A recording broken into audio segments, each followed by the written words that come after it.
చేస్తామని ఈ సభాముఖంగా హామీ ఇస్తున్నాం.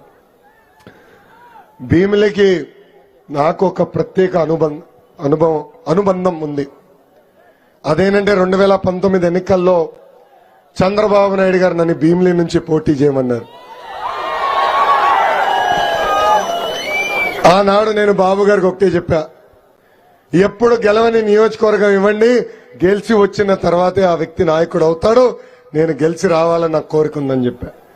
అందుకే ఆనాడు తెలుగుదేశం పార్టీ ఆవిర్భావం నుంచి కేవలం ఒకే ఒకసారి గెలిచిన మంగళగిరి నియోజకవర్గంకి వెళ్ళాను, స్వల్ప మెజారిటీతో ఓడిపోయా. భరత్ కూడా ఇప్పుడు నవ్వుతా అంటాడు, మీరు భీమిలి నుంచి పోటీ చేస్తుంటే మీరు గెలిచేవారు, నేను ఎంపీ ఉండేవాడిని ఆయన నవ్వుతా అంటాడు. సో తప్పనిసరిగా భీమిలి నియోజకవర్గాన్ని నా గుండెల్లో పెట్టుకుని అభివృద్ధి చేసే బాధ్యత నేను వ్యక్తిగతంగా తీసుకుంటానని ఈ సభాముఖంగా హామీ ఇస్తున్నాం. 2014 నుంచి 19 వరకు దాదాపు 1000 కోట్ల రూపాయలు ఖర్చు పెట్టి నియోజకవర్గాన్ని అభివృద్ధి చేశాం. ఆనాడు సీసీ రోడ్లు, ఎల్ఈడి వీధి దీపాలు, బీటీ రోడ్లు, ఇండోర్ స్టేడియం, ఐటీకి మిలేనియం టవర్స్, నిరుపేద కుటుంబాలకి తిట్కో ఇల్లు, ఇవన్నీ ఆనాడు మేము తీసుకొచ్చాం. అయినా కూడా 2019లో మీరు పాలిచ్చి ఆవద్దని తన్నే దున్నపోతు ప్రభుత్వాన్ని గెలిపించారు. ఇక్కడున్న ప్రజలందరూ ఒక విషయం ఆలోచించాల. అరగంట అవంతి గారు మంత్రిగా పనిచేశారు. మీ జీవితంలో ఏమైనా మార్పు వచ్చిందా? గత 4 సంవత్సరాలు 10 నెలలుగా ఒక పరిశ్రమ ఆయన తీసుకొచ్చారా?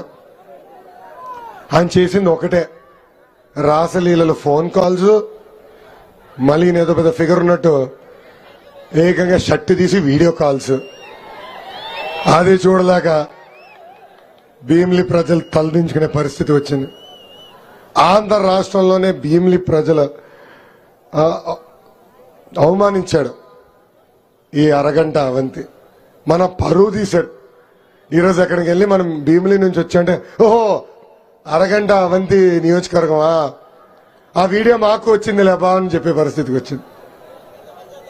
అంతేకాదు, అభివృద్ధికి కేర్ ఆఫ్ అడ్రస్ గా ఉన్న భీమిలిని ఇప్పుడు అవినీతికి కేర్ ఆఫ్ అడ్రస్ గా మార్చేశాడు. ఈయనొక్కడే కాదు, ఆంధ్ర రాష్ట్రంలో వైకాపా నాయకులందరూ ఇక్కడికి వచ్చి అడ్డగోలుగా భూముల పైన పడ్డారు. పెద్ద ఎత్తున భూములు కాజేస్తున్నారు. ఇంకా ఈ అరగంట అవినీతి ఏకంగా అవుట్ సోర్సింగ్ పోస్టులు, అంగన్వాడీ పోస్టులు, లైన్ మెన్ పోస్టులు కూడా అమ్మేసుకునే పరిస్థితి మనందరం చూస్తున్నాం.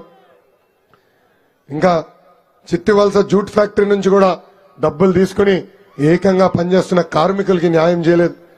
మా అంచనా ప్రకారం ఒక భీమిలి నియోజకవర్గంలోనే దాదాపు 2500 కోట్ల రూపాయలు విలువైన భూములు ఈ ప్రభుత్వంలో ఉన్న బడాబాబులు దోచేశారు. దీనన్నిటి వెనకాల విజయసాయి రెడ్డి అన్న వ్యక్తి ఉన్నారు. వాళ్ళందరూ ఒకటే ఎత్తున 2 నెలల్లో తెలుగుదేశం జనసేన ప్రభుత్వం ఏర్పడుతుంది. తప్పనిసరిగా మీరు కొట్టేసిన భూములన్నీ తిరిగి లబ్ధిదారులకు అందించే బాధ్యత వ్యక్తిగతంగా మేము తీసుకుంటాం.